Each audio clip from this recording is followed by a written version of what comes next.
إن الحمد لله نحمده ونستعينه ونستغفره ونعوذ بالله من شرور أنفسنا ومن سيئات أعمالنا من يهده الله فلا مضل له ومن يضلل فلا هادي له وأشهد أن لا إله إلا الله وحده لا شريك له وأشهد أن محمدا عبده ورسوله يا أيها الذين آمنوا اتقوا الله حق تقاته ولا تموتن إلا وأنتم مسلمون يا أيها الناس اتقوا ربكم الذي خلقكم من نفس واحدة وخلق منها زوجها وبث منهما رجالا كثيرا ونساء واتقوا الله الذي تساءلون به والأرحام إن الله كان عليكم رقيبا يا أيها الذين آمنوا اتقوا الله وقولوا قولا سديدا يصلح لكم أعمالكم ويغفر لكم ذنوبكم ومن يطع الله ورسوله فقد فاز فوزا عظيما أما بعد فإن أخر الحديث كتاب الله وخير الهدي هدي محمد صلى الله عليه وسلم وشر الأمور محدثاتها وكل محدثة بدعة وكل بدعة ضلالة وكل ضلالة في النار. أعوذ بالله السميع العليم من الشيطان الرجيم. بسم الله الرحمن الرحيم. واعتصموا بحبل الله جميعا ولا تفرقوا. اللہ رب العزت کی تعریف و توصیف اور امام الانبیاء سید الاولین والآخرین امام اعظم محمد رسول اللہ صلی اللہ علیہ وسلم پر بے شمار درود و سلام کے بعد ہم اور آپ یہ بات اچھی طرح جانتے ہیں کہ اللہ رب العزت نے جو دین ہمیں عطا فرمایا ہے یہی دین اللہ کو محبوب اور پسندیدہ ہے. دین اسلام کے علاوہ کوئی دین اللہ کے ہاں محبوب نہیں ہے، اللہ کو پسندیدہ نہیں ہے. ان الدین عند اللہ الاسلام، اللہ فرماتے ہیں. تو اس حیثیت سے کہ ہم لوگ دین اسلام میں داخل ہیں، اسلام کے ارکان، ایمان کے ارکان کو جانتے پہچانتے اور ان پر عمل پیرا ہیں، ان تمام چیزوں کے بعد سب سے بڑی ذمہ داری جو امت کی بنتی ہے مومن اور مسلم ہونے کی حیثیت سے وہ یہ ہے کہ مسلمان متحد رہیں، اتحاد و اتفاق کے ساتھ معاشرہ اور سماج میں زندگی بسر کریں. اور یقین جانیے کسی بھی قوم کی سب سے بڑی طاقت اس کا آپسی اتحاد ہے، اور کسی بھی قوم کی سب سے بڑی کمزوری اس کا آپسی انتشار اور آپسی سرپٹور اور تشدد ہے. اب یہ سوال ہے کہ آخر اتحاد ہو تو کن بنیادوں پر ہو؟ ہم لوگ بڑی بڑی کانفرنسیں اتحاد کے نام پہ کرتے ہیں، بڑے بڑے جلسے کرتے ہیں، میٹنگیں کرتے ہیں، لیکن پھر بھی اتحاد نام کا جو پرندہ ہے وہ ہمارے ہاتھ میں نہیں آتا. وجہ کیا ہے؟ اسباب و عوامل کیا ہیں؟ ہمیں یہ معلوم ہے کہ اتحاد ہماری سب سے بڑی طاقت ہے، لیکن اس کے باوجود ہم متحد کیوں نہیں ہو پاتے ہیں؟ اس موضوع پہ بارہا اپنے خطاب علماء کرام کے سنے ہوں گے، بہت زیادہ تفصیل میں جانے کی ضرورت نہیں ہے. میں صرف چند باتیں عرض کرنا چاہتا ہوں اس تعلق سے. لمبی چوڑی تقریر نہیں کرنی ہے کہ اتفاق و اتحاد پہ ہم تقریر کریں. مسئلہ یہ ہے، وہ بڑا سلگتا ہوا سوال ہے، اتحاد کی ساری کاوشیں، ساری کوششیں رائے گاہ ہو جاتی ہیں، اب ہم منصورہ ہو جاتی ہیں، کیوں آخر؟ کبھی ہم نے غور کیا؟ دراصل باتیں تو بڑی ہوتی ہیں اتحاد کے نام پر، لیکن اتحاد کی جو بنیاد ہے اس کو لوگ نہیں سمجھتے ہیں. کن بنیادوں پر اتحاد ہوگا؟ ظاہر ہے ہمارے لیے کتاب و سنت اور اس کی تعلیمات اور منہج صحابہ سے بڑھ کر کے تو کوئی بنیاد نہیں ہے. صحابہ کرام رضی اللہ تعالی عنہ مجمعین کے درمیان بھی اختلافات ہوئے. ان اختلافات کو انہوں نے کیسے ختم کیا ہمارے سامنے پوری تاریخ موجود ہے. انہوں نے بھی کتاب و سنت کو بنیاد بنایا اور پھر اختلافات حل ہوئے. ریشہ دوانی کرنے والوں نے بڑی ریشہ دوانیاں کی. میں صرف اشارے سے کام لے رہا ہوں. آپ دیکھیں شہادت عثمان غنی رضی اللہ تعالیٰ عنہ، امت میں یہ سب سے بڑا فتنہ کہہ سکتے ہیں، بلکہ پہلا فتنہ. ویسے فتنے کا دروازہ تو شہادت عمر فاروق رضی اللہ تعالیٰ عنہ سے کھل گیا تھا، لیکن جب شہادت عثمان غنی کا سانحہ پیش آیا تو پھر اس کے بعد وہ فتنوں کا دور چلا، آپس میں اختلافات ہوئے، اور جس کی پاداش میں جنگ جمل، جنگ صفین جیسی عظیم جنگیں ہوئیں. تاریخ نے اپنے اوراق میں اس کو محفوظ کیا ہے، خون چکا داستان ہماری. اس کے پسے پردہ کون لوگ تھے وہ ہمیں سمجھنے کی ضرورت ہے. بنیاد ہماری کتاب و سنت ہے. چلیے آ جاتے ہیں بنیاد پر.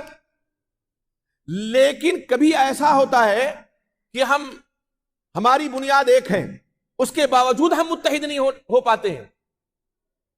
اس کی بنیادی وجہ کچھ ریشہ دوانی کرنے والے افراد ہوتے ہیں. اور میں بڑی صراحت کے ساتھ کہوں کہ امت میں وہ طبقہ خوارج کا طبقہ ہے. اللہ کے نبی محمد رسول اللہ صلی اللہ علیہ وسلم کے عہد مسعود میں بیج پڑا تھا. ذوالخیسرہ کا واقعہ معلوم ہے کہ کس طرح سے اس نے کہا تھا اعدل یا محمد، اے محمد صلی اللہ علیہ وسلم آپ انصاف کیجئے. آپ انتہائی غصہ ہوئے اور غصے کے مارے آپ کے چہرے اقدس پہ سرخی چھا گئی، اور آپ نے فرمایا اگر میں انصاف نہیں کروں گا تو کون کرے گا؟ میں تو آسمان والے کا امین ہوں. تلواریں کھنچ گئی، لیکن آپ صلی اللہ علیہ وسلم نے فرمایا چھوڑو اس کو. اس کی نسل سے ایسی قوم آئے گی کہ وہ لوگ قرآن کو پڑھیں گے لیکن قرآن ان کے حلقوم سے نیچے نہیں اترے گا. یقرؤون القرآن ولا یجاوز تراقیہم یمرقون من الدین. وہ دین سے ایسے نکل جائیں گے جیسے تیر شکار سے نکل جاتا ہے، چمڑے کو، گوشت کو، اوجڑی کو پھاڑتا ہوا، لیکن تیر پہ کچھ بھی نہیں رہتا ہے. ایسے یہ دین سے نکل جائیں گے. اور بھی نشانیاں آپ صلی اللہ علیہ وسلم بیان فرمائی کہ اپنی نماز کو تم ان کی نماز کے مقابلے میں حقیر جانو گے، اپنے روزوں کو اپنے روزوں کے مقابلے میں حقیر جانو گے. لیکن ان کا حال یہی ہوگا، دین سے نکل جائیں گے. اس بیج کی کوپلیں نکلی شہادت عثمان غنی سے. ہم جن کو سبائی کہتے ہیں نا، کہیں نہ کہیں خارجی ذہنیت ان کی تھی یہاں پہ. اب دیکھیں آگے بڑھیں آپ. سیدنا عثمان غنی کی شہادت ہوتی ہے رضی اللہ تعالیٰ عنہ. سیدنا معاویہ رضی اللہ تعالیٰ عنہ سیدنا عثمان غنی کی زوجہ محترمہ کے کہنے سے وہ مطالبہ کرتے ہیں دم عثمان، بدلہ لیا جائے قاتلان عثمان سے. سیدنا علی رضی اللہ تعالیٰ عنہ باتفاق آرا خلیفہ ہیں، صحابہ کرام نے اتفاق رائے سے کو خلیفہ منتخب کیا، لیکن ان کی مجبوری تھی، وہ مہلت چاہ رہے ہیں.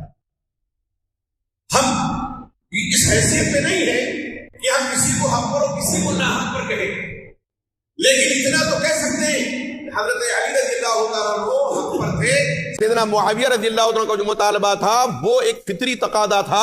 ان کے بھائی کی شہادت ہوئی تھی اور ان کی خطا اگر مانی جائے تو اجتہادی خطا تھی. ہاں ایک کے پاس زیادہ حق تھا اور ایک کچھ کم. اب دیکھیں جنگ جمل کا جب مرحلہ آتا ہے، حضرت زبیر بن عوام، حضرت طلحہ بن زبیر، اما عائشہ رضی اللہ تعالیٰ عنہ یہ بھی کھڑے ہیں صف میں کہ بھی بدلہ لیا جائے. آتے سیدنا علی سے گفتگو شنید ہوتی ہے. سیدنا علی رضی اللہ تعالیٰ عنہ مہلت چاہتے ہیں. بات معقول تھی. آپ تاریخ کے اوراق اگر الٹیں گے تو یہ ساری حقیقت آپ کو ملے گی.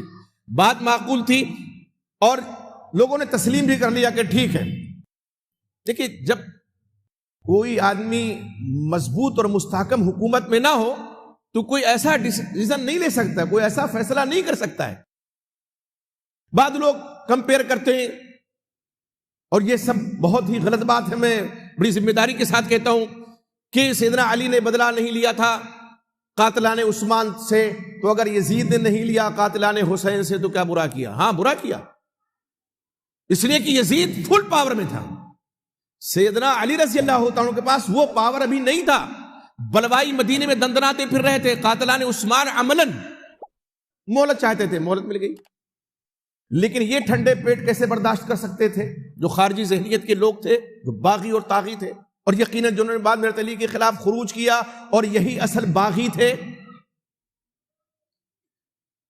رات کی تاریکی میں ادھر سے ادھر گئے، تیر برسانا شروع کر دیا، اور اس خیمے کے لوگوں نے سمجھا سیدنا علی رضی اللہ عنہ کی طرف کے لوگوں نے کہ انہوں نے دھوکہ دیا ہے، پھر ادھر سے بھی حضرت زبیر بن عوام رضی اللہ عنہ، دیکھیے آپ ان کی شہادت ہوتی ہے، جلیل القدر صحابی ہیں، آپ صلی اللہ علیہ وسلم کے پھوپھی زاد ہیں، فضائل بے شمار ہیں، ان کی شہادت ہوتی ہے، اور بھی دیگر صحابہ کرام شہید ہوتے ہیں ان کے ساتھ ہی دھوکے سے۔ جنگ صفین میں بھی انہوں نے یہی کیا، صلح کی جب بات آئی دونوں طرف سے لوگ تیار ہو گئے کہ صلح کر لیں، ہزاروں جانیں چلی گئی تھی، اب یہ کیسے برداشت کرتے؟ انہوں نے جو کہ ابھی شیعان علی جن کو کہا جاتا تھا، حضرت علی رضی اللہ عنہ کے خیمے کے لوگ تھے، انہوں نے کہا نہیں ہم نہیں مانیں گے، نہ ابو موسیٰ اشعری کو مانے رضی اللہ عنہ جو حکم بنائے گئے، نہ عمرو بن عاص کو۔ سیدنا ابو موسیٰ اشعری حضرت علی کی طرف سے، سیدنا عمرو بن عاص حضرت معاویہ کی طرف سے، کہا ہم ان کو نہیں کم مانتے، ان کو بھی نہیں مانتے۔ قرآن کی ایک آیت پیش کی انہوں نے، ان الحکم الا للہ، فیصلہ تو اللہ ہی کا مانیں گے۔ ظاہر سی بات ہے وحی کا سلسلہ بند ہے، کہاں سے وحی آئے گی؟ ہمارے لیے تو قرآن ہے نا، اور قرآن میں ابھی آپ نے آیت کریمہ سورہ نساء کی سنی، فلا وربک لا یؤمنون حتی یحکموک فیما شجر بینہم، اللہ نے حکم کیا دیا ہے کہ اپنے نزاعات میں، اپنے اختلافات میں محمد رسول اللہ صلی اللہ علیہ وسلم کو حکم بنا لیں، تو آپ اللہ تو نہیں۔ ایسی میاں بیوی کے درمیان جو ناچاقی ہوتی ہے، کئی مرحلے ہیں نا، یہاں تو لوگ ایک بیگ داغ دیتے ہیں، طلاق کا گولا 3، اس میں ایک حکم کیا، فَبْعَثُوا حَكْمًا مِّنْ أَهْلِهِ وَحَكْمًا مِّنْ أَهْلِهَا، ایک حکم شوہر کی طرف سے، ایک حکم بیوی کی طرف سے ہو، عورت کی طرف سے ہو۔ حضرت علی نے جب سنا تو کہا کلمۃ حق اُرید بہا الباطل، یہ جو کلمہ کہہ رہے ہیں یہ حق ہے، لیکن جو مراد لے رہے ہیں یہ باطل ہے۔ انہوں نے سیدنا علی رضی اللہ عنہ کے خلاف خروج کیا، بغاوت کی، مقام حرورہ میں جا کر کے خیمہ زن ہوئے، اسی لیے ان کو حروری کہا جاتا ہے۔ ابن ماجہ کی ایک روایت میں سیدنا علی رضی اللہ عنہ فرماتے ہیں کہ اگر میں آپ صلی اللہ علیہ وسلم نے جو تمہارے بارے میں فرمائے، ان کو قتل کرنے والے کون تھے؟ مقام نہروان میں سیدنا علی رضی اللہ تعالیٰ عنہ، کہا اگر میں بتاؤں تو تم خوشی سے اچھل پڑو گے۔ آپ صلی اللہ علیہ وسلم نے فرمایا کہ سب سے بہترین قاتل اس روئے زمین پہ وہ ہوں گے جو ان خوارج کا قتل کریں گے، اور سب سے بدترین مقتول یہی روئے زمین پر ہوں گے، اور ان کے قاتل، ان کو نیست و نابود کرنے کے لیے کوشش کاوش کرنے والے سیدنا علی رضی اللہ تعالیٰ عنہ، ابھی وہ حضرت علی کے ساتھ تھے، اور ایک مسئلے کو لے کر کے ان کے خلاف انہوں نے تو دراصل باغی یہی تھے۔ اور آپ دیکھیں صحیح بخاری کے حوالے بہت سے لوگ دیتے ہیں، 2 جگہ امام بخاری رحمۃ اللہ علیہ نے اس حدیث کو ذکر فرمایا ہے۔ مسجد نبی کی تعمیر ہو رہی تھی، لوگ ایک ایک اینٹ، ایک ایک پتھر لے جا رہے تھے، سیدنا عمار ابن یاسر رضی اللہ عنہ 2 پتھر، آپ صلی اللہ علیہ وسلم ان کی پیٹھ سے گرد و غبار جھاڑنے لگے اور فرمایا عمار تقتل الفئۃ الباغیہ، افسوس عمار کو ایک باغی جماعت قتل کر دے گی، یہ اس کو جنت کی طرف بلائیں گے اور وہ جماعت ان کو جہنم کی طرف بلائے گی۔ بہت سے لوگ نادانی میں یا دانستہ طور پہ روافض کے پروگنڈے کا شکار ہو کر کے اہل سنت میں بھی کہتے ہیں کہ قاتل عمار بن یاسر کے سیدنا معاویہ رضی اللہ تعالیٰ عنہ تھے۔ میرے بھائی ایسا کچھ نہیں تھا، ہرگز نہیں۔ آپ نے فرمایا باغی جماعت قتل کرے گی۔ آپ دیکھیں ایک حدیث کو لے کر کے کوئی مسئلہ نہیں ہم نکال سکتے، ہمیں وہ بھی حدیث پیش نظر ہمارے رہنی چاہیے جس میں آپ صلی اللہ علیہ وسلم نے سیدنا حسن ابن علی رضی اللہ تعالیٰ عنہ کے بارے میں کیا فرمایا، ان ابنی ھذا سید ولعل اللہ یصلح بہ بین فئتین عظیمتین من المسلمین، کہ میرا یہ نواسہ سردار ہے اور ہو سکتا اللہ اس کے ذریعے سے 2 عظیم مسلمانوں کے گروہ میں صلح کرا دے۔ اور صلح کس سے ہوئی تھی؟ سیدنا حسن کی رضی اللہ تعالیٰ عنہ حضرت معاویہ رضی اللہ تعالیٰ عنہ سے۔ تو اللہ کے وسلم تو فرما رہے بین فئتین عظیمتین من المسلمین۔ باغی کون ہوتا ہے؟ جو خروج کرے ابھی بیعت کی اور ابھی بغاوت کر لی، ہے کہ نہیں ہے؟ ابو مسلم خولانی ایک وقت لے کر کے سیدنا معاویہ رضی اللہ عنہ کے پاس آتے ہیں، کہتے ہیں بھئی آپ کیا چاہتے ہیں؟ آپ خلافت چاہتے ہیں؟ اگر آپ خلافت چاہتے ہیں اور اس کے لیے یہاں آئے ہیں تو آپ بتائیے۔ کہا نہیں، دنیا جانتی ہے، سبھی جانتے ہیں کہ ہم خلافت کا دعویٰ لے کر کے نہیں آئے ہیں، خلافت کے لیے سب سے زیادہ اگر کوئی مستحق ہے تو وہ سیدنا علی رضی اللہ تعالیٰ عنہ۔ یہ دیکھیے اعتراف کر رہے ہیں، ہمارے بھائی کی شہادت ہوئی، ان کا قتل ہوا ہے تو ہم بدلہ چاہتے ہیں، ایک ان کا مطالبہ۔ اب یہ جو آپ صلی اللہ علیہ وسلم فرمایا، جن کو باغیہ آپ نے فرمایا تقتل الفئۃ الباغیہ، ہم جب تاریخ کے اوراق اور احادیث کے اوراق کو کھنگالیں گے تو حقیقت تب نکھر کر کے سامنے آئے گی کہ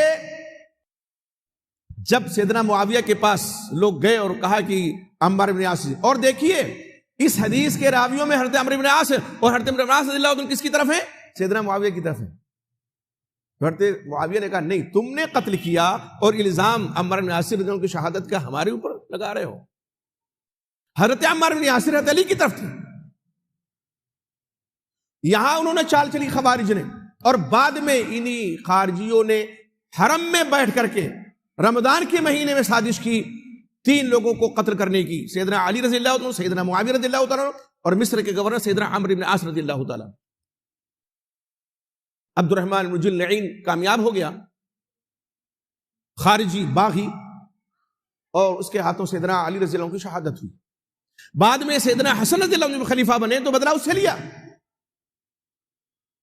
حضرت ابن عاص بیمار ہو گئے، اپنی جگہ پہ دوسرے کو بھیج دیا، وہ بیچارے شہید ہو گئے۔ سیدنا معاویہ پہ حملہ ہوا لیکن اوچھا ہوا پیچھے، وہ بچ گئے۔ تو آپ دیکھیں کہ کس طرح سے ان لوگوں نے ریشہ دمانی کی امت میں انتشار پیدا کرنے کے لیے۔ یہ ذہنیت آج بھی کسی نہ کسی طرح سے کار فرما ہے۔ اس ذہنیت کو ہمیں سمجھنے کی ضرورت ہے۔ جب اس ذہنیت کو ہم سمجھیں گے تبھی جا کر کے ہماری صفوں میں اتحاد ہو سکتا ہے۔ میں نے مقدمہ اس لیے اتنا لمبا باندھ دیا اشارے کر کے کہ آخر اتحاد ہو کیوں نہیں پا رہا ہماری صفوں میں، کیوں نہیں ہو رہا ہے؟ اس کی بنیادی وجہ یہ، آپ یہ خطبہ مسنونہ میں جو آخری آیت خطبہ پڑھتے میں نے بھی پڑھی، اللہ کیا فرمایا؟ یا الذین آمنوا اتقوا اللہ وقولوا قولا سدیدا، ایمان والو اللہ سے ڈرو اور درست بات کہو۔ تقویٰ کہاں ہے؟ دل میں، اللہ کا خوف، اللہ کی خشیت۔ تو دل کا سب سے بڑا مقام ہے، رئیس الاعضاء ہے دل۔ اللہ علیہ وسلم فرماتے الا ان فی الجسد مضغۃ، خبردار رہو، سن لو، انسانی جسم میں گوشت کے لوتھڑا ہے، اگر وہ صحیح رہے گا پورے جسم کا نظام صحیح رہے گا، اور اگر وہ بگاڑ کا شکار ہو جائے تو پورے جسم کا نظام درہم برہم ہو جائے گا، بگڑ جائے گا۔ خبردار رہو، سن لو، وہ لوتھڑا گوشت کا دل ہے۔ لیکن دل کے بعد جس چیز کا مقام ہے، جس عضو کا، وہ کیا ہے؟ زبان ہے۔ زبان، دل میں جو خیالات آتے ہیں ان کی ترجمانی زبان کرتی ہے، الفاظ کا جامہ زبان پہناتی ہے، اور زبان کی آفتیں بہت ہیں۔ کچھ لوگوں کا مشن یہ ہوتا ہے کہ 2 بھائی اگر ان میں اختلاف ہے تو کبھی یہ ملنے نہ پائیں، تو غیبت کے ذریعے سے، چغلی کے ذریعے سے، جھوٹ بول کر کے وہ اس طرح سے ریشہ دمانی کرتے ہیں۔ جبکہ چغل خوری کر کے اس کی آفتیں کتنی ہیں بتانے کی ضرورت نہیں ہے۔ چغل خور کا انجام کیا ہے وہ بھی صحیح بخاری کی حدیث میں ہے، عذاب قبر ہوتا ہے اس سے۔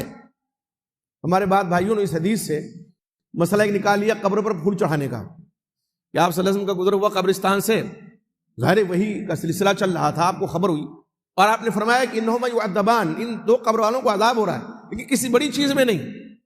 شرع حدیث کے فی دنہما، ان کی نظر میں کوئی چیز بڑی نہیں تھی، وہ ان کے گمان میں حقیقت بڑی تھی، اور دوسری تشریح ہے کہ اس سے بچنا کوئی بڑی بات نہیں تھی، بچ سکتے تھے۔ آپ نے فرمایا ان میں ایک کیا کرتا تھا؟ پیشاب کی چیٹوں سے نہیں بچتا تھا، دوسرا چغل خوری کرتا تھا۔ آپ نے کھجور کی شاخ لی، 2 حصے کیے، اس کے پھاڑا، اس کو ایک قبر پہ ایک حصہ نصب کر دیا، دوسری قبر دوسرا۔ آپ نے فرمایا ہو سکتا ہے اللہ تعالیٰ جب تک یہ خشک نہ ہو ٹہنیاں، ان کے عذاب کو ہلکا کر دے۔ لوگوں نے کیا مسئلہ نکال لیا؟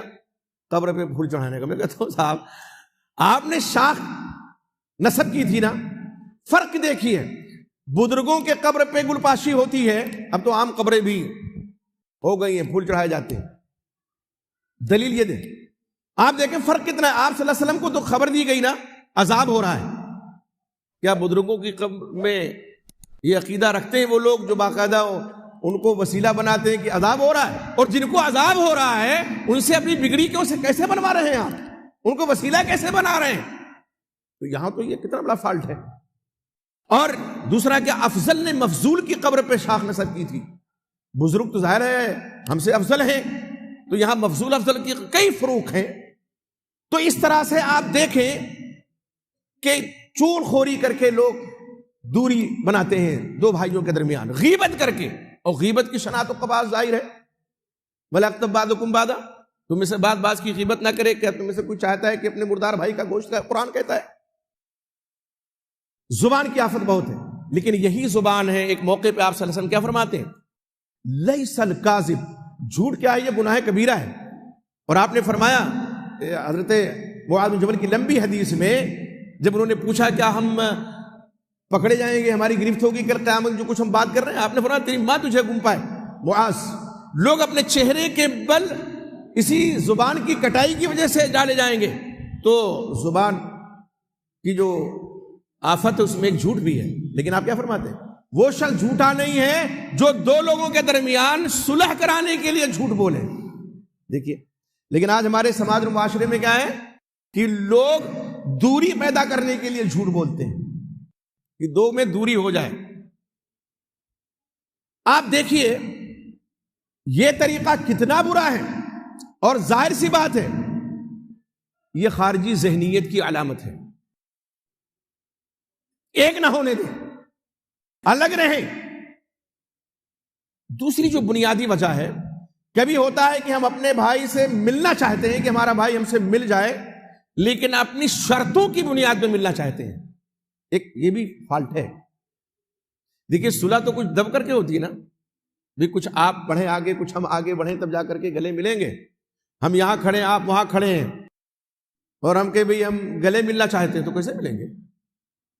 بھی دونوں کو قدم بڑھانا پڑے گا تبھی گلے ملیں گے نا. یہ تو نہیں ہو سکتا ہے کہ ہم اپنی جگہ پہ ٹھس کھڑے ہوئے ہیں، آپ اپنی جگہ پہ کھڑے ہوئے ہیں، دوسرے لوگ کوشش کر رہے ہیں کہ مل جائیں. ہاں بھئی ہم تو ملنا چاہتے ہیں. ہمارا بھائی ہمارے پاس آ رہا ہے اور ہم پیچھے ہٹ جائیں اور خواہش یہ کریں کہ ہم ملنا چاہتے ہیں، کیسے ملیں؟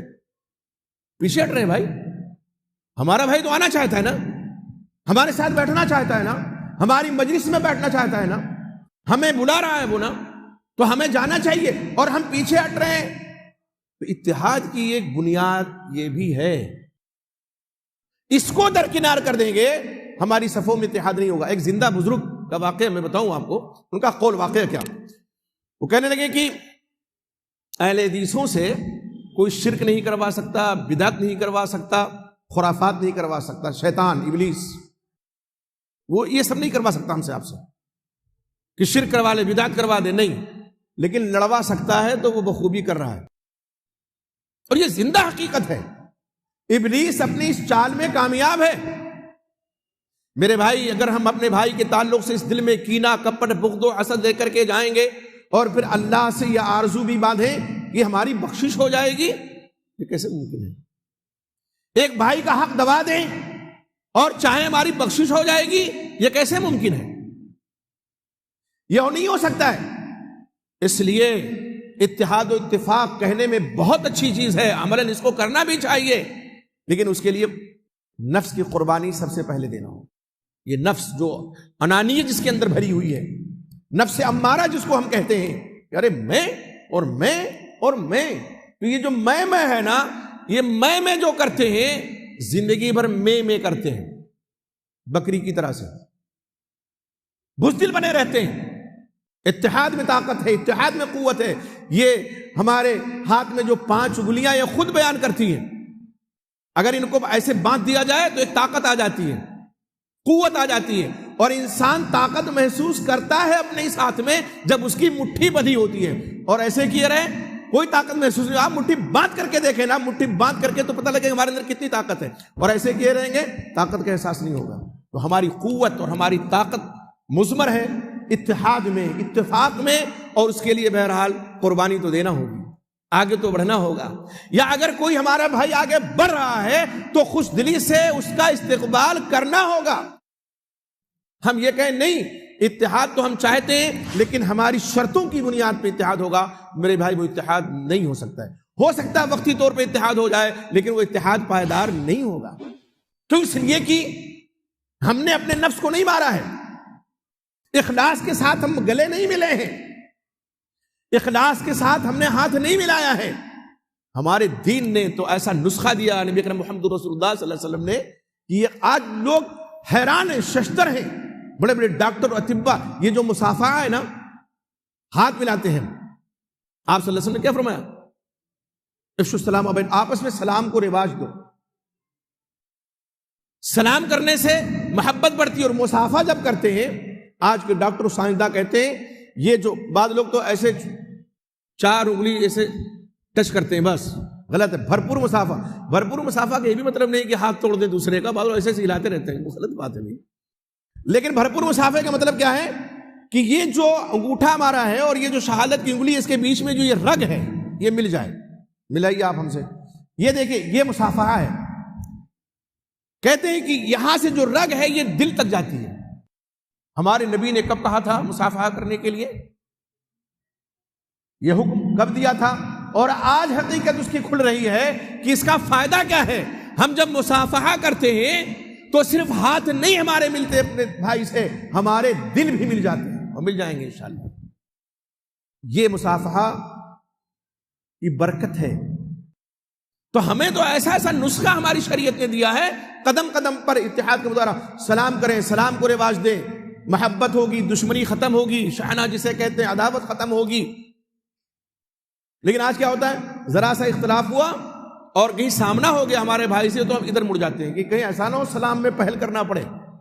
اور اگر کوئی سلام کرے تو جواب دینے کے لیے اگر ہم سلام کریں اپنے بھائی کو تو کبھی ترسنا پڑتا ہے، لب ہلے کہ نہیں ہلے۔ بنیادی غلطی یہ ہے، چھوٹی چھوٹی باتیں یہ اتحاد کی بنیاد ہیں، ان کو سمجھنے کی ضرورت ہے۔ بہت نہ لمبی چوڑی تقریر کی ضرورت ہے، نہ بہت زیادہ پلان بنانے کی ضرورت ہے اتحاد کے لیے کہ ادھر سے شرط بھی ہو جائے ادھر سے بھی شرط ہو جائے۔ بعض لوگ صلح حدیبیہ کے مثال دے سکتے ہیں کہ آپ صلی اللہ علیہ وسلم نے دب کی صلح کی تھی، میرے بھائی وہ حالات کچھ اور تھے۔ آپ صلی اللہ علیہ وسلم بے شک دب کی صلح کی اور اللہ رب العزت کو فتح مبین کا، لیکن وہ ہمارے دینی بھائی نہیں تھے، ہمارے دینی بھائی نہیں تھے۔ ہمارے دینی بھائیوں میں جو اختلاف ہے اس کو سمجھ کر کے، اور ان اختلافات کو، بعض اختلاف تو بدیہی چیز ہے نا، ہم یہ نہیں کہہ سکتے اختلاف رحمت ہے۔ بعض لوگ ایک گھڑی ہوئی بات پیش کرتے تھے روایت کی، اختلاف امتی رحمہ، نہیں بے شک بھائی اختلاف کیسے رحمت ہو سکتا؟ لیکن یہ فطری چیز ہے، اختلاف ہوتا ہے، اختلاف ہوتا ہے، لیکن اختلاف میں مخالفت نہیں ہونی چاہیے۔ وجہت نظر کا اختلاف ہے، رائے کا اختلاف ہے۔ اب شورا بیٹھی ہوئی ہے، ہماری کچھ رائے، آپ کی کچھ رائے، آپ کی کچھ رائے، ٹھیک ہے، ہمارا کیا رائے دینا، لیکن یہ ضروری نہیں ہے کہ ہماری رائے تمام لوگ مان لیں، تسلیم کر لیں۔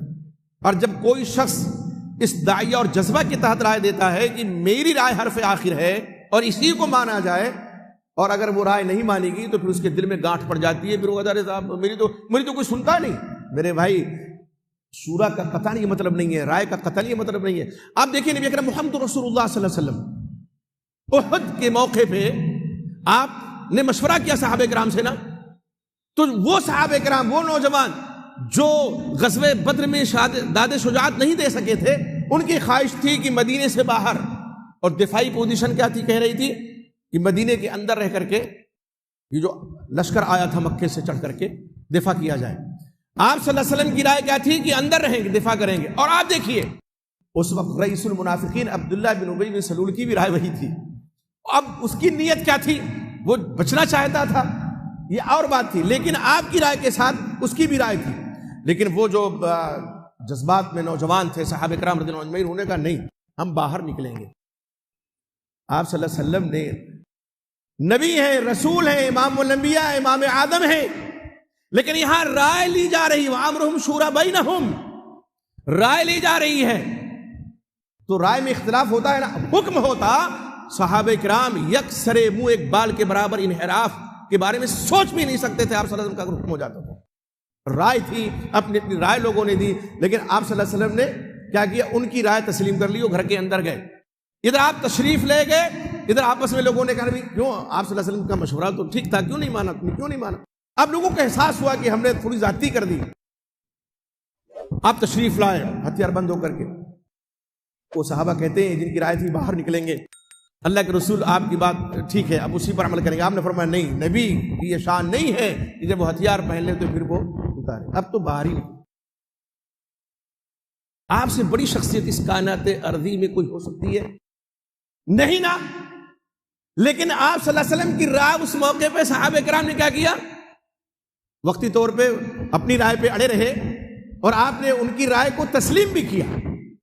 حضرت بریرہ کا واقعہ دیکھیے، مغیث ان کے شور پیچھے پیچھے بھاگ رہے، بیچارے تھوڑا خوش شکل نہیں تھے. بریرہ گوری چٹی تھی، خوبصورت تھی رضی اللہ تعالیٰ عنہا.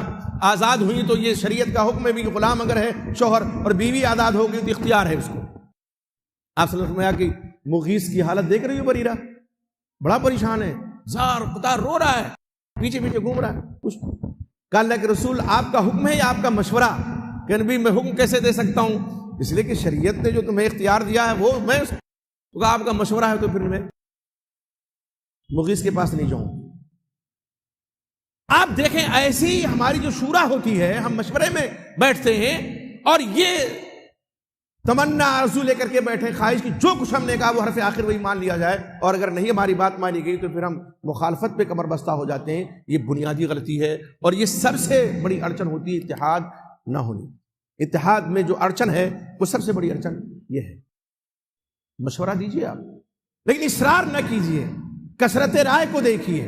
میں عام بات کر رہا ہوں، ہمارے یہاں مختلف مسالک میں امت بٹی ہوئی ہے. کبھی ایسا ہوتا ہے کہ ایک پلیٹ فارم پہ لوگ ایک جا ہوتے ہیں، اور ہونا بھی چاہیے. ٹھیک ہے، آپ اپنی نماز پڑھ رہے ہیں، ہم اپنی نماز پڑھ رہے ہیں، اپنی نماز کا سب کو الگ حساب دینا ہوگا، لیکن اس کے لیے تیر کمان نہیں کسنا چاہیے. کبھی ضرورت پڑ جائے تو ایک پلیٹ فارم اتحاد کا ہے، اس بنیاد پر ہم کر لیں. ایسا ہوتا ہے اور یہ ممکن بھی ہے، ہوتا بھی ہے اور ہونا بھی چاہیے. آپ دیکھیے ایک مسلک کے لوگ امام کی وجہ سے سورہ فاتحہ نہیں پڑھتے، دوسرے مسلک کے لوگ پڑھتے. عامر رفع دین کا کتنا اختلاف ہوتا ہے، یہ فروع ہے. سورہ فاتحہ تو یہ رکن ہے نا، لیکن رفع دین اور عامر کے بارے میں کتنی لڑائی ہوتی ہے. لیکن جب بات آتی ہے ملت کی بقا کی تو پھر سارے لوگ اپنے اختلافات بھول کر کے اکٹھا ہو جاتے ہیں. وقتی طور پر ہی صحیح، اپنا بڑا ایشو ایک اس سے بڑے ایشو کو اپنانے کے لیے لوگ چھوڑ دیتے ہیں. تو ہم تھوڑی باتیں نہیں چھوڑ سکتے. اس لیے میرے بھائی، قرآن میں جو اللہ نے فرمایا وَاعْتَصِمُوا بِحَبْلِ اللَّهِ جَمِيعًا وَلَا تَفَرَّقُوا، اللہ کی رسی کو مضبوطی سے پکڑو اور فرقوں میں نہ بٹو. وَاذْكُرُوا نِعْمَةَ اللَّهِ عَلَيْكُمْ إِذْ كُنتُمْ أَعْدَاءً فَأَلَّفَ بَيْنَ قُلُوبِكُمْ فَأَصْبَحْتُمْ بِنِعْمَتِهِ إِخْوَانًا. اس آیت کریمہ میں نعمت کا دو جگہ اللہ رب العزت نے استعمال کیا، دو، یعنی یہ نعمت ہے اللہ کی بہت بڑی، اتحاد، اتفاق. اوس و خزرج کی لڑائی کون نہیں جانتا، لیکن دین اسلام جب قبول کیا انہوں نے سارے اختلافات ختم ہو گئے، سارے اختلافات. آج ہمارے رنگ و نسل کا امتیاز ہے، برادری واد ہے، کیا کیا ہے، علاقائیت ہے، یہ اس علاقے کا، اس علاقے کا، یہ کانپور کا، یہ لکھنؤ کا، یہ بستی کا، یہ گونڈا کا، یہ کشمیر کا، یہ فلاں کا. یہ کیا ہے؟ یہ بہت گلی سڑی لاش ہے جس کو آج امت کے بہت سے لوگ بھنبوڑ رہے ہیں، نوچ رہے ہیں. میرے بھائی اس کو چھوڑنے کی ضرورت ہے. جب تک یہ چیز نہیں آئے گی ہماری صفوں میں اتحاد نہیں ہو سکتا ہے. ہم نے تو وہ منظر بھی دیکھا ہے اور بلکہ جھیلا بھی ہے. آدمی اپنی ہی مثال دے گا. لکھنؤ میں ہمارے شیخ داؤ اللہ صاحب حفظہ اللہ، مولانا سبھی لوگ جانتے ہیں، جو ہم سے جڑے ہوئے آپ سب لوگ جانتے ہیں کتنا ہمیں ہمارے تبلیغی بھائیوں نے پریشان کیا، ہمارے گھر پہ حملہ کیا، ہماری گاڑی توڑی، مسجد پہ حملہ کیا، سب کچھ کیا 2009 میں عین عید کے دن کیا. لیکن اللہ کا فضل ہے، ہم نے اینٹ کا جواب پتھر سے نہیں دیا.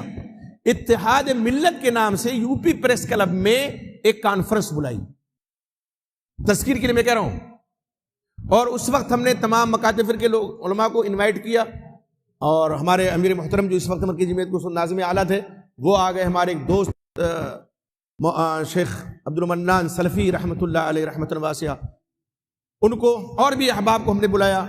ندوہ کے جو محتمم صاحب ہیں ان کو بلایا.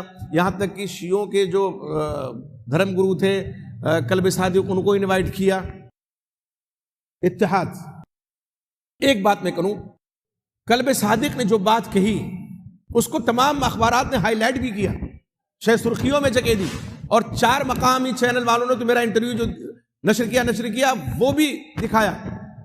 کیا کہا انہوں نے؟ دیکھیے، کہا بھائیو یہ دین کس نے بنایا ہے؟ پھر خود ہی جواب، یہ دین اسلام اللہ کا بنایا ہوا ہے. میرے بھائیو یہ فرقے کس نے بنائے؟ حنفی، شافعی، مالکی، حنبلی، شیعہ، سنی، دیوبندی، بریلوی. حدیث کا نام نہیں لیا اس لیے کہ وہ بھی جانتے ہیں کہ حدیث کوئی فرقہ نہیں ہے. واللہ العظیم کہا یہ ہم نے اور آپ نے بنائے ہیں. اللہ نے اس شخص کے منہ سے کتنی بڑی بات نکلی بھائی. کہا میرے بھائیو جو دین اللہ کا بنایا ہوا اس کو اوپر رکھو، اور جو فرقے ہم نے اپنے ہاتھوں سے بنائے اس کو نیچے رکھو، تبھی اتحاد ہو سکتا ہے. کتنی بڑی بات ہے. اچھا جو اپنے ہاتھ سے بنایا ہے وہ دین ہی کب ہے؟ لیکن وہ بات کہی اس میں میں صوبہ جمعیت کا امیر تھا اس وقت، تو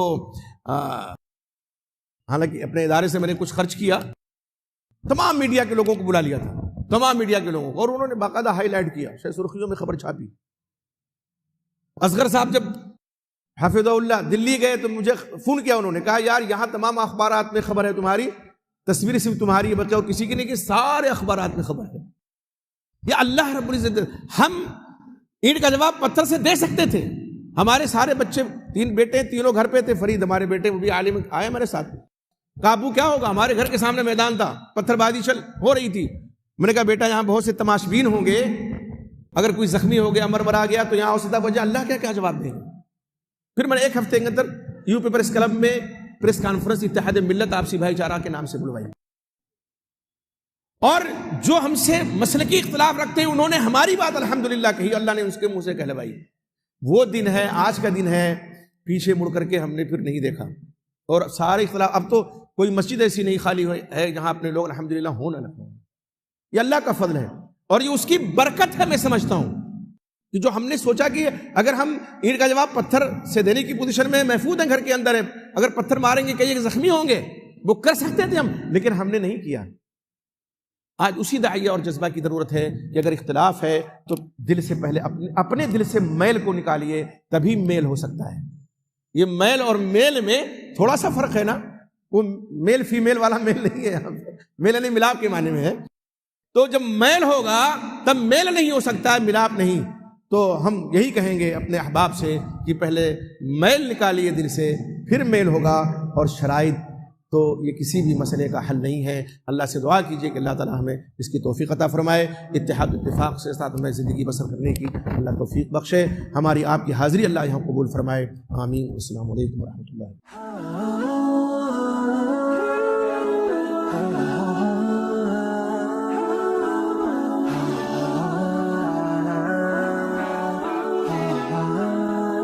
Mm-hmm.